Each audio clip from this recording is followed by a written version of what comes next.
When I ran in 2019 and 2020, I ran on voter integrity, election integrity. The number one thing I wanted to accomplish was voter identification in Montana.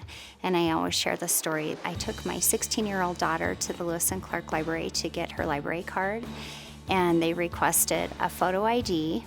And in addition to the photo ID, they wanted a piece of mail that showed her address. It just hit home with me that to have a library card, it's absolutely that important that we have that kind of integrity when we vote.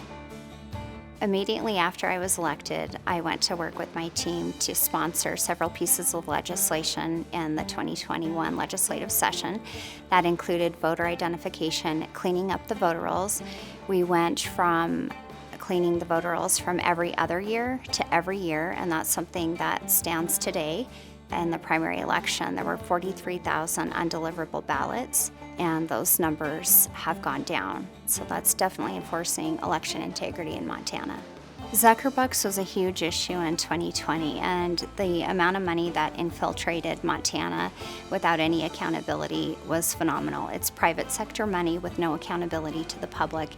I requested the counties report and share how they spent that money and what it was used for. And most of the counties refused to disclose any of that information, and I had absolutely no authority to find out and get to the bottom of how the money was spent, what it was used for, and what the outcome was. Money in Montana that infiltrates and affects the election should be 100% transparent, and Montana should know what that money is being used for. And since then, the legislature has banned, and my office has implemented, a ban on Zuckerbucks in the state of Montana. Ranked choice voting is a very deceptive practice. When you boil down to what it actually is, you're basically forced into voting for somebody that you would never vote for to begin with or endorse.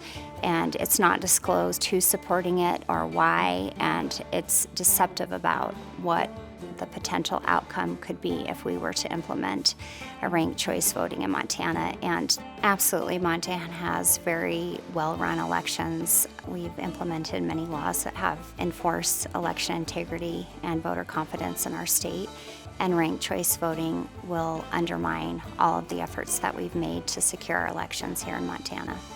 Montanans want to know who their leaders are, and they want to know that their vote can be counted and that the elections are accurate. And Montanans want to know on election day who the next leaders are for our state.